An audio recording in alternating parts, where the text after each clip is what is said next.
Good morning and welcome to Qualitas's second quarter 2025 earnings results webcast.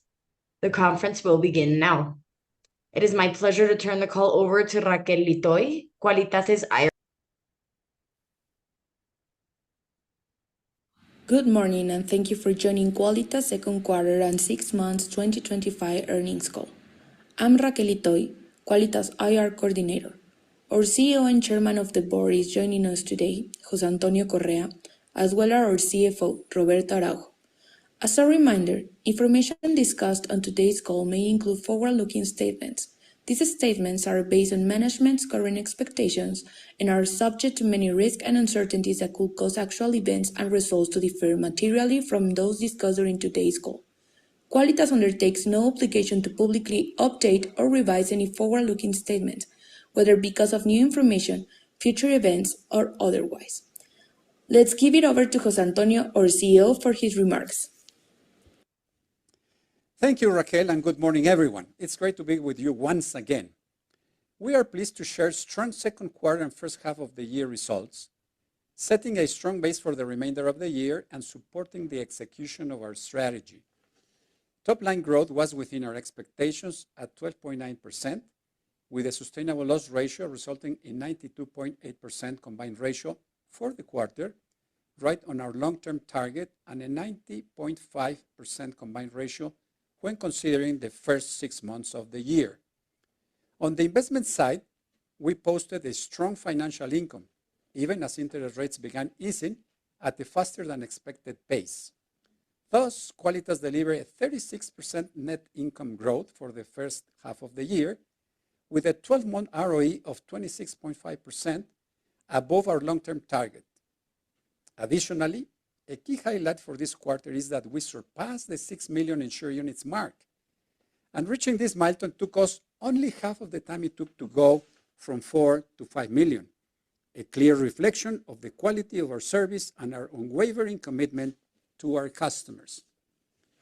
According to the latest industry AMIS figures, in terms of written premiums, Qualitas holds 31.7% of the total market and 41.9% in the heavy equipment segment. In terms of earned premiums, we maintain a 35.8% market share. Additionally, our combined ratio in Mexico is 224 basis points better than the rest of the industry, excluding Qualitas, and we represent about 46% of the entire sector underwriting result. These indicators reaffirm our market leadership in both scale and profitability, even when facing a challenging market environment. Before Roberto dives into the financial results, I would like to address some of the current dynamics and challenges in the market, including pricing downward pressures, macroeconomic volatility, early rain seasonality, as well as regulatory changes. These factors are reshaping the industry and pushing all players to adapt.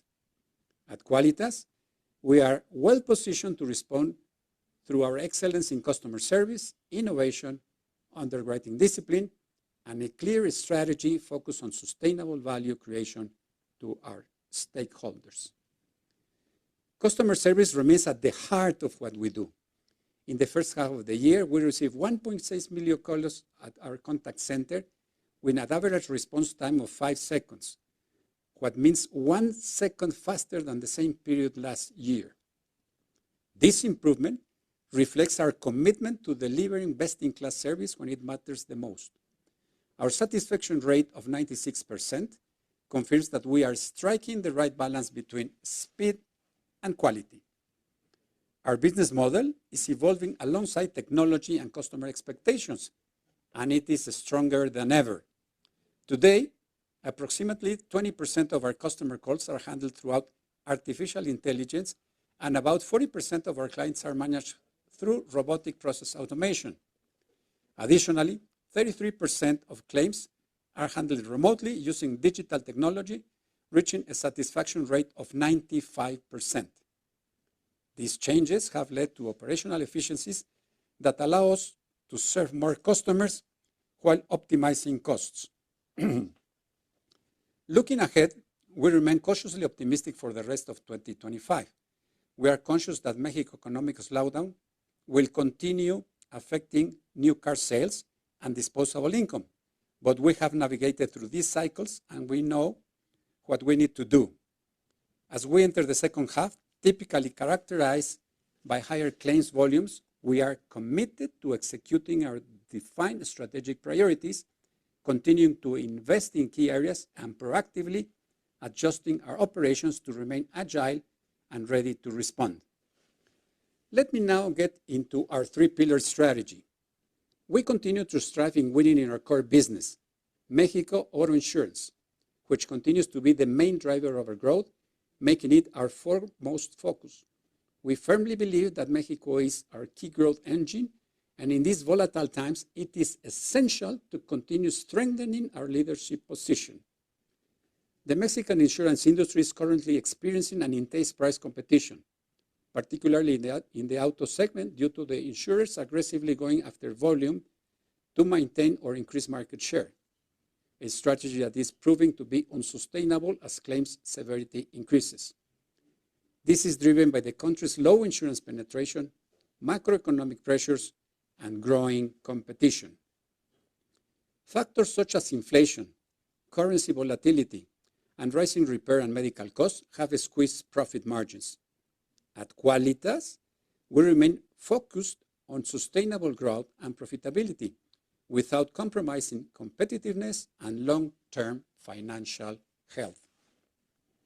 From a market standpoint, new vehicle sales, including light vehicles and heavy equipment, have declined 2.8% year to date. Notably, heavy equipment sales for vehicles over 3.5 tons dropped by 37.4%, consistent with broader economic trends and anticipated consumption slowdowns. This reflects the persistent volatility that has marked recent periods. As we turn to our subsidiaries, a strong performance and progress across Latin America, including our recent entry into Colombia, has been more than offset by our U.S. business, where prior year claims development continued to impact. As Roberto will elaborate, progress made on the runoff of domestic business and in building a new book of healthier binational product is not yet seen in our financials due to litigations coming to closure at a much higher and perhaps unreasonable amounts, confirming that our exit of those businesses was the right decision. Despite this challenging environment, we remain confident in Qualitas' ability to manage these headwinds effectively while pursuing sustainable and balanced growth. We reaffirm our expectation for full-year top-line growth in the high single digits to low teens, and we expect our key performance indicators to remain within target levels. In summary, the first half of the year showed robust commercial momentum. We saw strong written premiums, continued expansion in insured units, and a sustainable loss ratio still below our target range. Financial income has remained solid, and perhaps most importantly, we have achieved meaningful progress across all service metrics. Our organization is structurally prepared for a healthy growth and remains agile and resilient as we move forward. And with that, I'll pass it to Roberto for a deeper dive into our quarter and year-to-date performance. Roberto, please. Thank you, José Antonio, and good morning, everyone. Our first half 2025 results reflect the strength of our strategy and our ability to deliver value considering an evolving industry landscape. We achieved solid top-line growth, maintained a combined ratio within our long-term target range, and delivered a resilient investment portfolio. Starting with top-line performance, written premiums grew 12.9% in the second quarter and 12.4% for the first half of the year. In Mexico, the traditional segment accounted for approximately 65% of total written premiums, growing 5.4% in the quarter and 7.2% year-to-date.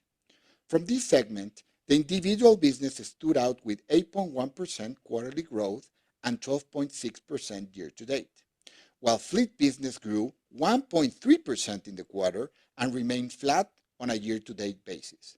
This is mostly due to the impact of the large multi-year contracts from last year, as we mentioned on our previous call. as well as the effect from adjusting pricing downwards to be more in line with our ongoing long-term profitability objectives. The financial institution segment represented around 30% of total written premiums, with significant growth of 28% in the quarter and 25% year to date.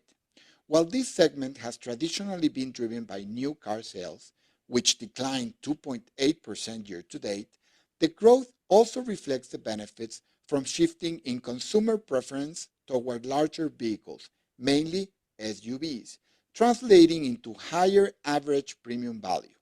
The increased effect from multi-annual versus annual mix, and the increase of Qualitas market share in key financial institutions. As reported, our international subsidiaries contributed 5.3% of total written premiums year to date. Across Latin America, subsidiaries posted excellent growth, up 59.6% in the quarter and 41.3% year to date. Each quarter, we continued to achieve key milestones. Costa Rica grew nearly 60% in the quarter and 31% in the semester. During this quarter, it also paid the dividend to the parent company for the second consecutive year. From a market share perspective, the latest results have Qualitas at 22.1%. El Salvador reported 59% quarterly growth and 67.4% year to date, with an ROE close to 30%, while Peru achieved 44.9% growth in the quarter and 42.5% year-to-date growth, reaching a market share of 7.4%. In Colombia, our newest subsidiary is performing in line with expectations. As we adapt to market's unique characteristics, we're building a solid foundation with the same excellent service DNA that defines our group, committed to reach sustainable growth following through the same discipline and vision that have proven our success path. While the financial contribution will be limited in the short term, we're laying the groundwork for long-term value creation. For example, we opened our 12th office, solidifying our presence in key cities, and expanded our agent network to over 550. These developments bring us closer to policyholders and mark an exciting new chapter for our regional expansion. In the US, our subsidiary continues realigning its portfolio and focusing on cross-border and binational products. As of June end, premiums declined 15.6% for the quarter and 20.3% year to date. We have redefined our value proposition, presenting ourselves as a specialized binational auto insurance company. Our organizational setup has been optimized to capture opportunities in this niche market, and we remain vigilant regarding the U.S. market opportunities.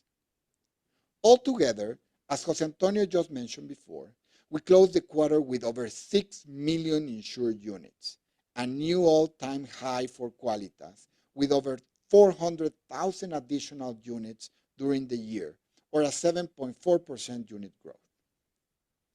Looking at the earned premiums, we posted 10.6% growth in the quarter and 14.1% year to date, in line with expectations.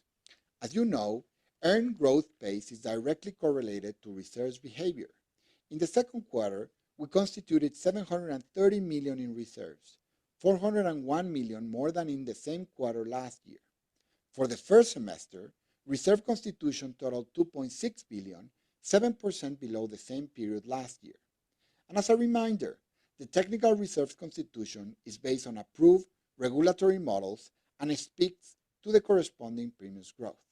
Now, consistent with our expectations, earned premiums are growing at a faster rate than written premiums, being able to capitalize accelerated growth from past periods as well as the benefits from lower claims costs. Now, moving down to our costs. Our loss ratio stood at 63.1% in the quarter, well within our target range and improving 2.6 percentage points versus previous year. Furthermore, on a year-to-date basis, our loss ratio closed at 61.4%, improving 3.5 percentage points compared to last year. To better understand progress and challenges, I will provide some specifics from our main markets. In Mexico, the loss ratio was 60.4% for the quarter and 59.3% for the first half, well below our desired and sustainable loss ratio target range of 62 to 65%. It is worth mentioning that frequency for the quarter was 6.9%, 40 basis points below the same period of last year. As for thefts, year-to-date decreased 7% for Qualitas versus 10% for the overall market. Remember that these stats reflect our higher units growth versus industry and the leading market share, especially when considering insured motorcycles, which have a lower insured value but high volume. Qualitas' recovery rate stands at 42.5%, in line with the rest of the industry. We continue enhancing our technological tools and coordination with suppliers and authorities to reduce costs and improve efficiency. So let me now move to our U.S. business, where we continue focusing on our turnaround as a corporate priority. The journey continues to be challenging, recognizing it is not as fast, simple, nor cheap, as we need to bring to closure the claims that trace back to 5 or even 8 years ago. To illustrate progress on our exit of domestic business, at the beginning of 2023, we had close to 300 open litigations, which are now down to 112. The fact that we have zero 18-wheeler exposure as of February 2025 would indicate that new claims should also tend to none in the next months. All of this, however, is not being enough to turn around our claims ratio, as adverse developments of historic claims and verdicts have led to higher reserves constitution. This quarter in particular, we have closed a couple of claims in the BOSS program, one that it was in place for 15 months. From May 2020 to September 2021, our policy limits were up to $5 million. In addition, due to our external audit recommendations, we continue building a DTA, Deferred Tax Asset Valuation Allowance Reserve, as a conservative and unlikely case if we were not able to turn around the business in a way that we credit these taxes. As of the end of this quarter, we have $18.9 million accumulated on this allowance. The U.S. business turnaround is within our top corporate priorities, and we will continue to assess all possible paths to ensure our business is managed at the least possible cost, while maintaining cross-border products to serve our customers and where we know we can create value. The acquisition ratio stood at 24.1% in the quarter and 23.1% year-to-date, about 1 percentage point higher than last year. This is driven by stronger growth in the financial institution segment, which carries higher commissions. This ratio remains within our expectations and aligned with cost control metrics. The operating ratio was 5.6% in the quarter and 6% on a year-to-date basis, including employee profit sharing, given the positive performance of our company. We also had an increase in fees paid to service offices and corporate bonuses, linked as well to their successful performance during the period, aligning productivity and cost control efficiencies towards positive results of the company.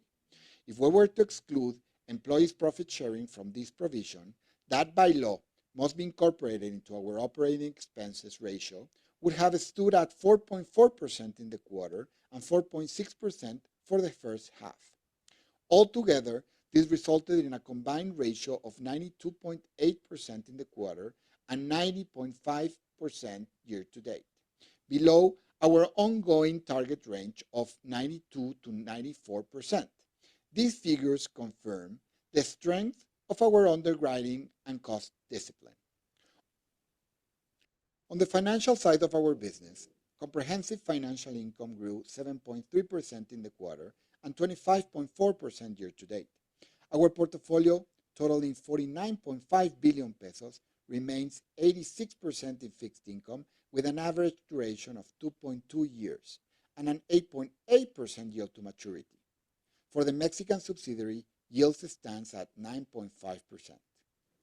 The rest of our portfolio allocated in equities has remained resilient from the market performance during the first half of the year.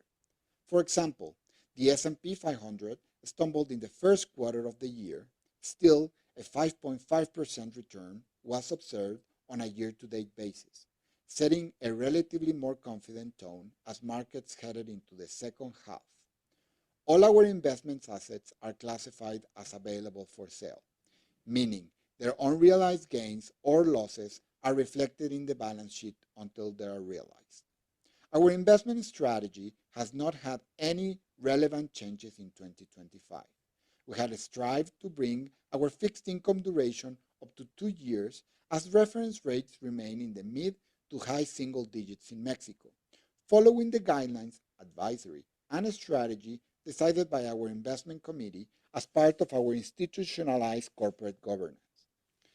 Total comprehensive financial income was 1.2 billion in the quarter and 2.8 billion year to date, delivering 8.4% and 9.7% ROI, respectively. Unrealized gains for the first half of the year are in the magnitude of 400 million pesos, including FX effects. When considering all mark-to-market positions, ROI would be 11% for the quarter and 11.3% for the year.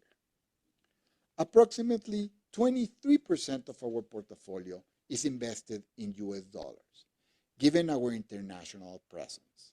For every peso that appreciates or depreciates, the estimated annual impact is around 650 million pesos, serving as a natural hedge. Our effective tax rate was 31% year to date, in line with historical levels. Net income reached 1.4 billion for the quarter and 3.6 billion year to date, with net margins of 8.1% and 9.8% respectively. Our 12-month ROE stands at 26.5%, above our long-term target. However, as claims normalize and frequency increases in the second half, we expect ROE to moderate toward our long-term target of 20 to 25%. Our regulatory capital stood at 5.7 billion, with a solvency margin of 16.2 billion pesos, equivalent to a solvency ratio of 385%. Our 12-month earned premium to capital ratio is 2.7x. We maintain a strong capital position that allows us to invest strategically to continue improving customer service and experience through innovation and technology, while reinforcing our core capabilities. Our approach remains disciplined and selective, always with the goal of delivering long-term sustainable value to our shareholders. It is worth mentioning that there is no news from the fiscal authority regarding the audit procedures and the VAT interpretation. This matter continues under assessment in the corresponding instances, and we have not received any conclusive nor final resolution. Qualitas' position stands firm, with the corresponding legal arguments to support the industry criteria, and thus we trust the authorities will reach a reasonable resolution. As mentioned before, we will timely communicate any relevant progress to the market. In closing, we are proud of our solid first half performance. We delivered a strong, profitable growth, paving the way for the future, reaching key milestones despite the external pressures. Our capital position is robust, and our strategy remains clearly defined.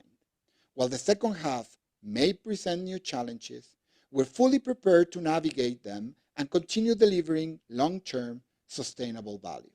Now, operator, please open the line for questions. Thank you. Thank you. We will now begin the question and answer session. To join the question queue, you may press the raise your hand button on your screen and we'll open the mic for you. Or you can also send it through the chat. To withdraw your question, please press the button again. We will pause for a moment as callers join the queue.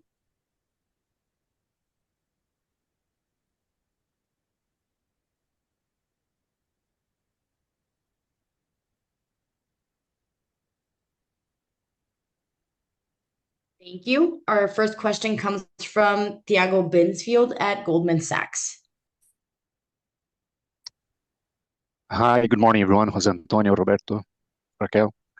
Thank you for taking my question. I see the company coming off a very strong first half of the year in terms of ROE, but like you said during the presentation, there are some risks that you see for the second half of this year. So perhaps if you could explore a little bit more the ideas that you presented on pricing pressures, the macro volatility, the rainy season, and also I think you mentioned regulatory changes. So, I mean, if you could put some more details on it, what makes you more concerned when you discuss those points to help us understand a little bit more the dynamics for the rest of the year. Thank you.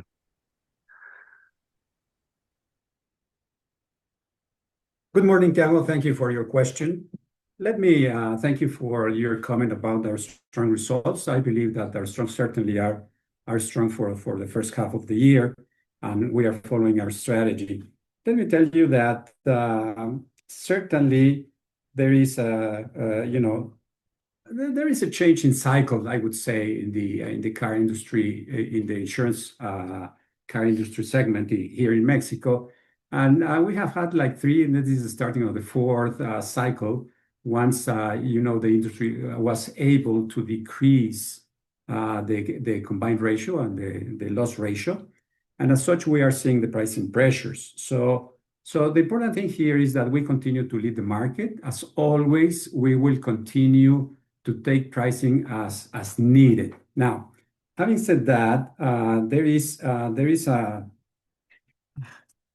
there is some pressure more in the fleet side of the segments that we have. And this is something that I continue to see in the following 6 months at least. No? Obviously, we have a good portfolio there. Our leading market share there is something that our competitors are looking into. So we are defending, and we are taking some price declines. And we have been able to maintain our customers. So renovations are at a good level. Now, having said that, I think that as we indicated earlier, that for the year we would see a top line growth between probably the high single digits to around the 12%, which, by the way, we are very glad that we have been able to be slightly ahead of what we indicated as our range for the year. So yeah, we will continue to see this pressure. We have seen this in the past, and we will continue to manage very disciplined to make sure and ensure that we continue to be profitable in those businesses. No? So the cycle now is something that is complicated. Also, as you know, the new car sales are also an issue in Mexico. Not an issue, but it is below. I mean, in 2023, the sales of new car sales was above 20%. In 2024, it was above 10%. And right now it is flattish or below, depending on if you consider the Chinese car sales, because some of them are not reported through the industry association. So the second half will continue to be somewhat complicated, but we are prepared to continue very disciplined on handling our business as we have done in the past, Thiago. Thank you, Jose Antonio. If I may just follow up on the regulatory side, anything that you expect to be meaningful for this year? Not really. In the regulatory side, there's nothing new in there. Clearly, there is something related, as you know, in the financial markets in Mexico, with a couple of the three financial institutions that have been named by U.S. authorities to be careful with that. But we don't have issues there. And clearly, I don't see from a regulatory standpoint, probably there's going to be a strengthening on the anti-money laundering stuff. But other than that, I don't see anything in the horizon for the next 6 months around that. Okay, it's clear. And a second follow-up, if I may. You mentioned the top line expectation. Just wanted to confirm that if you still expect earned premiums to outpace written premiums for the rest of the year? Well, as I mentioned, Thiago, clearly we said that it would be between the high single digits and low double digits. And it will be, I mean, I cannot provide a number per se,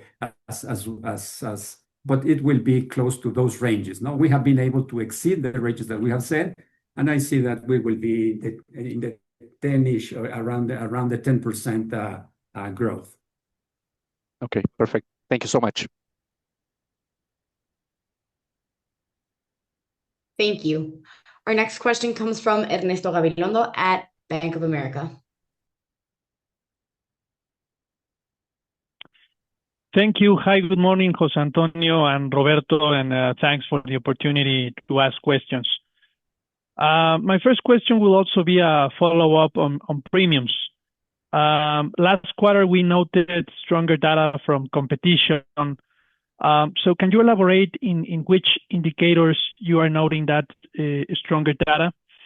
And also related to premiums, how much have you reduced prices in this first half? And how much do you expect to reduce in the second half?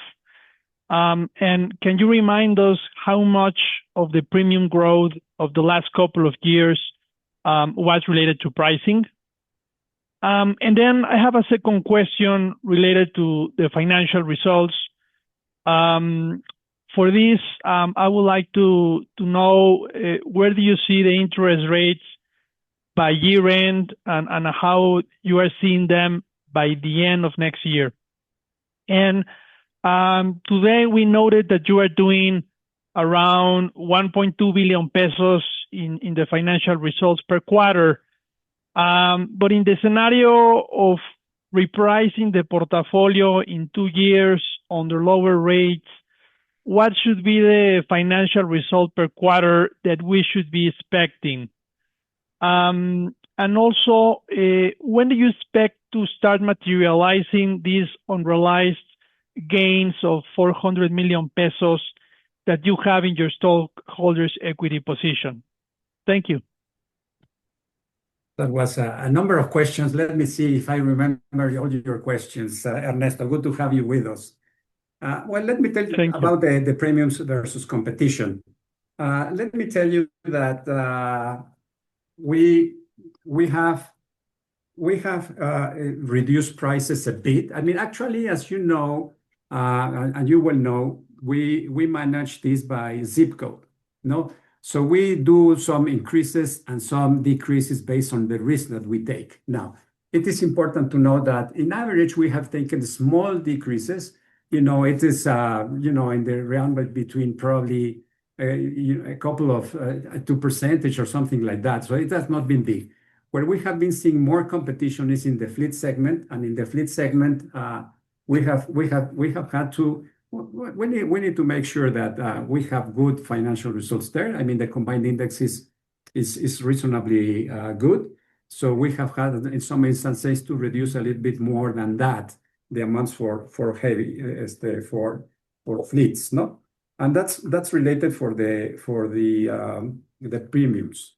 Now, I don't know if it's an important thing because in the top line, I'm going to let Roberto to answer a bit of that because we have a mixed situation there. Obviously, we have had a good top line growth in the financial institutions, and it is a kind of a mixed situation there, which is favoring our position and our leader position in the market. But Roberto, can you please elaborate on that one? Yes, José Antonio. Thanks, Ernesto. Good morning.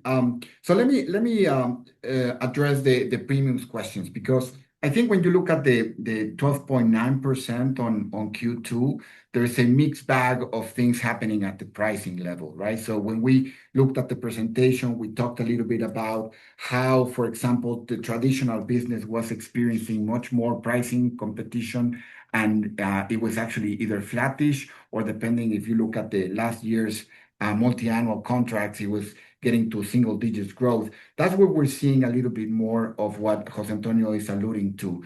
In general terms, I would say that out of that 12%, I would say that 60% is still pricing on total, carryover from either 2024 or what is experiencing in the mix of the different channels. And let's also think about the financial institutions. As I put in my remarks, there's a strong growth in the financial institutions, and it's counterintuitive what we're seeing, right? So on one end, we're seeing the new vehicles going down on a year-to-date basis, minus 2.8%. But on the other, we're seeing a double-digit growth in the financial institutions. And we see three main drivers for this. This is on a rise. The first one is the rise on average premiums rather than volume. This is the result of several factors. What we're seeing is a shift in the insured vehicle mix, coming from smaller units to larger vehicles. As I mentioned in my remarks, the SUVs, pickup trucks, which carry significantly higher premiums. So that will drive to a higher average premium. The second one is the rapid expansion of shifting this composition of our portfolio to multi-annual policies. And we'll talk, I'm sure, about that in a few more questions later on the mix annual versus multi-annual. And then the third one is we are increasing the market share in some key financial institutions. So what I'm trying to say is that depending on the different segments, we're seeing a different price volume ratio. We are experiencing, particularly on the traditional, much more price aggressiveness. And again, it goes back to our consistent message of reaching the long-term target of 92 to 94 in each of these segments. When you think about individual, it's actually growing units and price at the same time. So the combination of those are actually going through. So it really depends by segment, Ernesto. So looking now to your second portion of your question on financial results, you were asking how much do we see more on the interest rates in terms of the Bank of Mexico, and what we see particularly on Mexico. We see a continuous decline on the interest rates down to probably 7.5% on 2025 and perhaps to 7% on 2026. Still, I mean, there's a debate whether it's going to be 50 basis points or 25 and so on. So we'll have to wait and see. And I think there was another portion of the question related to the financial income. The 1.2 billion that we saw back in Q2, and then the link to the 1.5 billion that we saw in Q1, linked to how much of that is going to be realized versus the unrealized, and the 400 million that we have in our balance. We're certainly going to see more of that excess cash depending on how the ETFs or our variable portfolio plays out. We'll have to see whether there is how do we start realizing in the next coming quarters. There is no commitment on when or how we're gonna start realizing those, but probably we'll see a portion of that in the coming future. Again, it gets back to that 400 million. When you look at that, our ROI was 8.4. I'm sure you're wondering if you were to include everything to market, we'll get it up to 11%. So when will we start kicking those into the P&L? Again, it's a matter of how this starts playing out. And as interest rates will go down, as we've been discussing in previous calls, every 25 basis points, we'll expect to see a valuation benefit of 250 million pesos. So we will in our balance sheet. So we'll have to see how those plays out, Ernesto. I hope that I address most of your questions. Just let me adjust, because Ernesto, you were asking also for 2026. Let me tell you, as also we have included in previous calls, that we have increased the duration of our portfolio. And we have been able, as you might recall, like, probably 18 months ago, probably 24 months ago, our duration was very low. It was, less than half a year. And now we have in excess of 2 years. And that should carry us well into 2026 also, with the good rates that we were able to have, in addition to what Roberto indicated. And that's actually a very good point, Jose Antonio. Thanks for pointing it out. The duration is going to give us some stability on our 86% fixed income portfolio. So that is going to help us to start not seeing so much volatility in the coming quarters. And certainly we'll see the remaining portion on the capitals that we realized in our P&L. Hope that answers your questions. Yes, thank you very much, Jose Antonio and Roberto. Just on this financial result, once the fixed income portfolio matures in 2 years and you have to substitute those securities with new ones, those ones should be under lower rates. So how should be the impact, or how should we be expecting that line to behave? Today you are doing between 1.2, 1.5 billion per quarter, but if we go after the 2 years that you have to substitute it with new securities, how should we think about this line?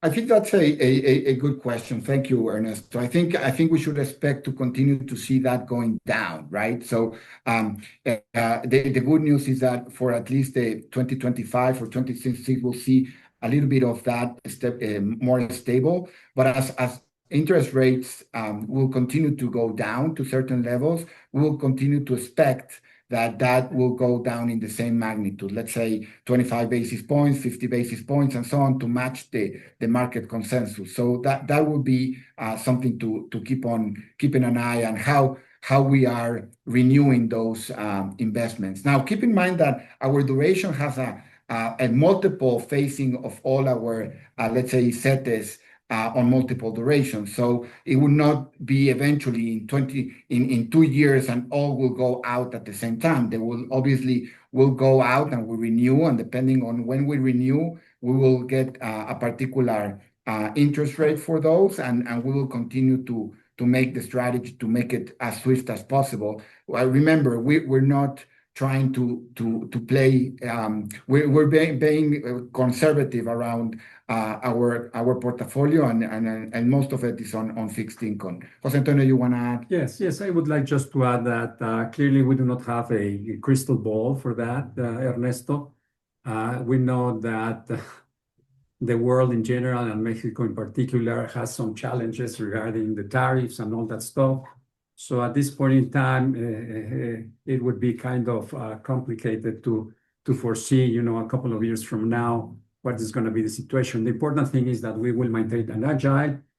We have, obviously, we work with our investment committee, and we will take advantages of the situations as they come by, as we have done over the past 2 or 3 years. So we will remain, obviously, very close to this one. But there might be a renegotiation of the free trade agreement with the US next year. So there are a number of things that might change a little bit of what we see just in terms of declining the interest rates from Banco de Mexico. And I guess at this point in time, nobody can tell us what they would be considering the uncertainties in the macroeconomic level. No? Perfect. No, thank you very much.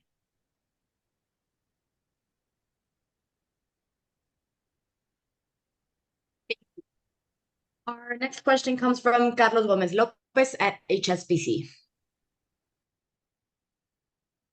Hello, thank you for taking my question.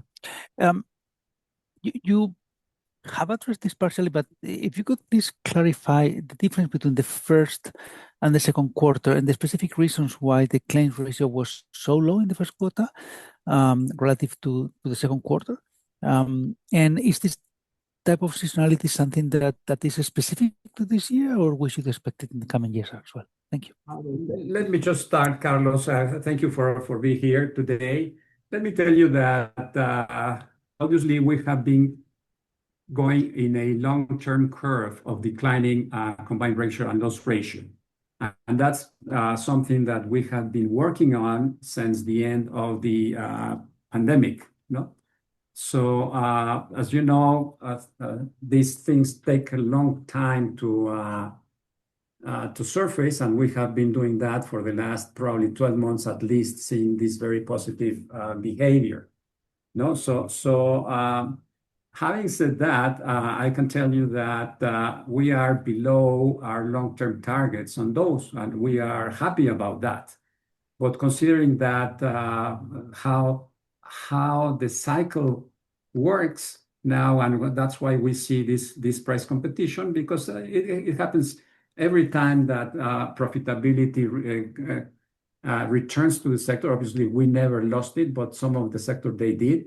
Now there's going to be the price competition. No? But this is important. So we expect at some point in time, because of the pricing pressures, etc., that we will be back to within our range. But I don't know if you want to elaborate, Roberto. Thank you, José Antonio, and thanks, Carlos, for joining us this morning. So let me double click a little bit on your question. So on one end, yes, we saw a Q1 59.7% loss ratio in Q1. And your point is, hey, we're seeing a Q2 of 63.1. The first point is back to José Antonio's message is well within our target range, and it's between the 62 and 65. The question is, okay, why is it the increase? Let's keep in mind that in Q1, when we saw the 59.7, it's part of the natural seasonality of the year, right? So we normally see a lower seasonality. We had and we didn't have any meteorological events. And what we're seeing in Q2, there are multiple factors. The first one I want to double click is on Qualitas Mexico, right? So when you look at Qualitas Mexico, actually it increased from 58.2 to 60.4. So we're already starting to see some of that seasonality kicked in. We are seeing the early beginning of the rainy season. And we are seeing already a little bit more of the frequency that we would have expect, right? So in Q1, we had a 6.4% frequency. Now in Q2, we had a 6.9% frequency. So that's just part of the natural play that will get into our loss ratio. For Mexico, still very stable, very positive. Now, the delta, primarily in Q2, it has to do with the U.S. subsidiary. And as I made in my remarks, we're still going through that strategic priority and that we're firmly committed to turn it around.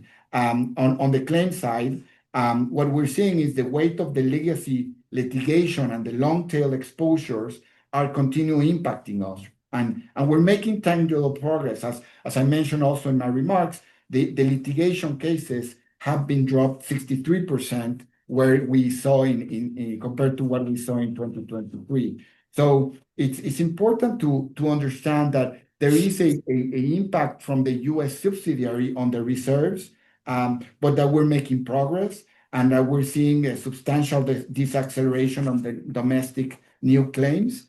But also, we need to also keep in mind that even combining both the Mexico loss ratio performance, even with the impact that we're seeing from the US, we are still within our target between 62 to 65%.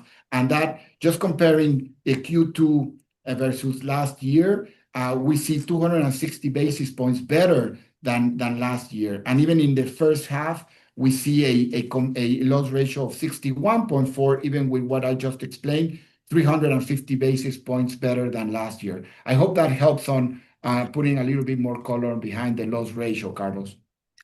It helps, although I have to say, again, my question is actually more historical and forensic. So it's not the second quarter, which looks strange. It looks perfectly normal.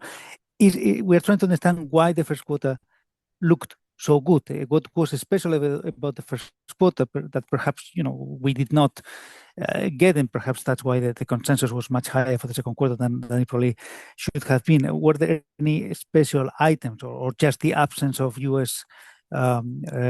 reserve creation that made the first quarter? But no, it's also Mexico. You said Mexico was 50%. So we want to understand what it was in the first quarter that was particularly good and probably not replicable. No, it's not. It's nothing special, Carlos, regarding that.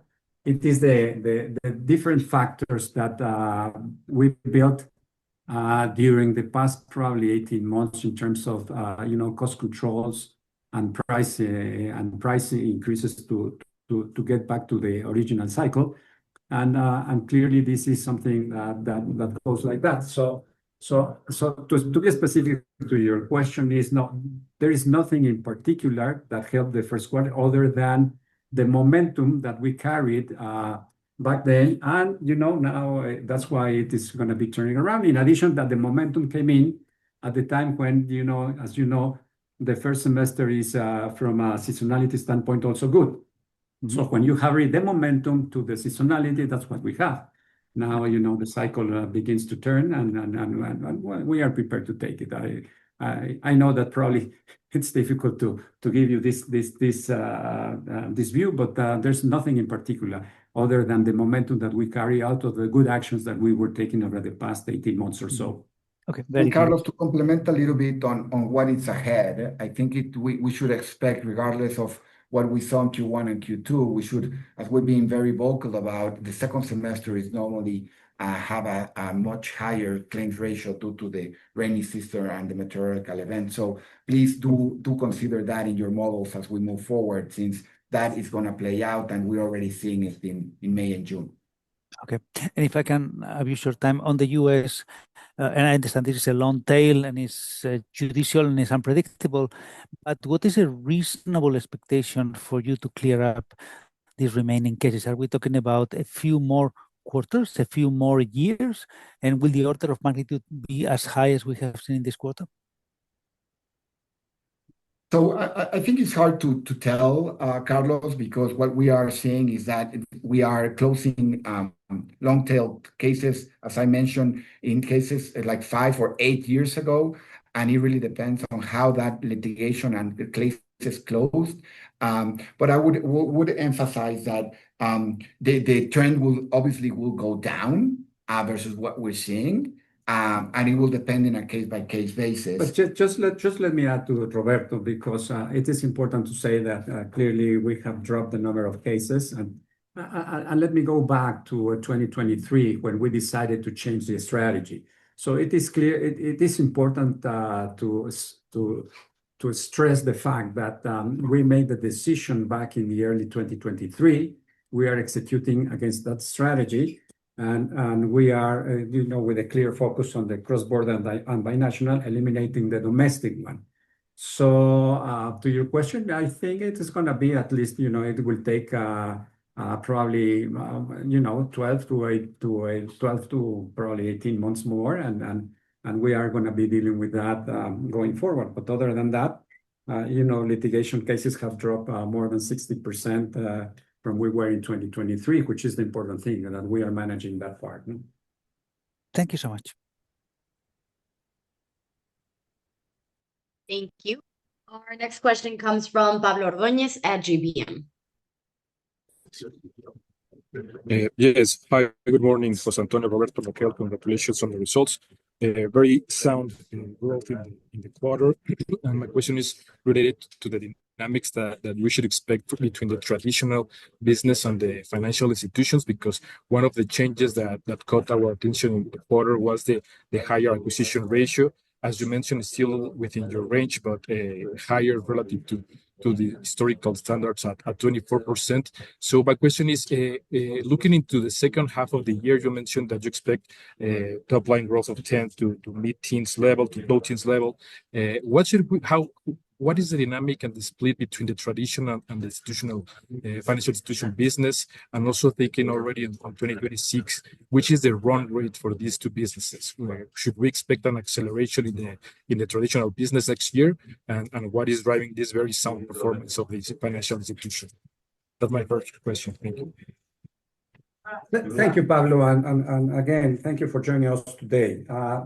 Let me tell you that on that one, as Roberto indicated, we had a very good growth in the financial institution. And I would say, as he indicated during his remarks, and this is very important to know, that we see that the international segment is helping us somehow, even though it is really still a very small part of the total business. But we are happy in the sense that in the individual business, we are within the ranges that we are saying, which it is what we consider healthy. The financial institutions, because of the mix effects and the pricing and the type of vehicles that we insure, and considering that we are the leaders in the industry, we will continue to see, as we see, there will continue to be pressures there going forward in terms of the financial institutions because of the market. And now it is the sales of new vehicles. And I'm sure that there's going to be some pressure there from car manufacturers, no? And so we see that the individual and financial institutions will continue to be outpacing individual, but individual is healthy. And the thing is going to be in the fleets one. The fleets one are going to be somehow flattish because of price competition, no? So that would be more. I don't know if that answers your question. I can also have Roberto to provide his view, but I think that is what will allow us to really be in the guidance and the growth that we have indicated, Roberto. No, just to complement, I will continue to see some of that growth in the financial institutions as we have explained, and then traditional will continue to play an important role as how do we compete. And individual, which is still playing and is quite profitable, we will continue to be on the single low teens. So we'll continue on track of what we're committed moving forward. Thank you, José Antonio and Roberto. And with this, what level of acquisition ratio should we expect for the second half of this year? And do you think that when the fleets business starts to pick up again, thinking on more medium-term dynamics, should this acquisition ratio come back to 22, 23%? Or do you think that this mix will continue and we should expect this 24% to... Yeah, I'll have Roberto to answer that one, but let me tell you that we have not changed any of the standard commissions that we pay for our businesses. So most of them are really more of a mixed one. But Roberto. Yeah, to your point, Pablo, for example, Q1, our acquisition ratio was 22.2, and we still saw a significant growth in financial institution. The thing here in Q2 is that it actually outgrow individual and the fleet business, and that's what drove the mix on the 24.1. So as long as we continue on not having so much of that split, the ratio will continue to be on our guidelines. On a cumulative basis, we're at 23.1. If we continue on this journey and we continue, remember that traditional, we had a base on larger multi-annual contracts that is hurting us on the growth on the fleet segment, but we will continue to see that moving forward. So we're expecting to hit still our ranges in terms of acquisition ratio, Pablo. Thank you. And a final question, if I may, on a different topic, your taxes. Your taxes were also higher than usual this quarter. So what level of effective tax rate should we expect for the year? What's the normal run rate, and what explains these higher taxes in this quarter? Yes, Pablo. So you clearly did your homework. When we saw the 36% tax rate, and it's mainly driven, I mean, when you look at Mexico, it's actually close to 31%. The delta from the 31 to 36% is linked again to the U.S. subsidiary. When we were making my remarks, I highlighted the losses from the U.S. and that from a regulatory standpoint, from an auditor's recommendation, they're asking us to continue building on the DTA allowance, and that hits primarily in our tax effective rate. What we would expect is to continue on line to 30 to 31% over time to hit at the year end. So this is more like a timing of Q2, depending on how that evolves and the U.S. operation continues to present whether it's losses or start getting a little bit more stable, Pablo. Perfect. Thank you very much.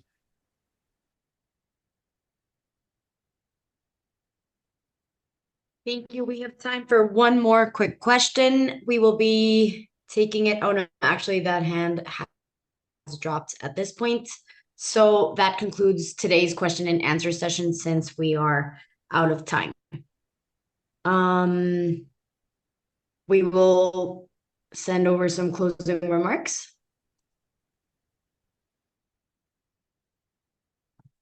Thank you very much for attending to this conference call. We are happy. The results for the first half of the year were very good, and we will continue to do our best to maintain our leadership position in the industry in a healthy and profitable way. Thank you, all of you. Thank you. That concludes today's conference call. Thank you for participating and have a pleasant day.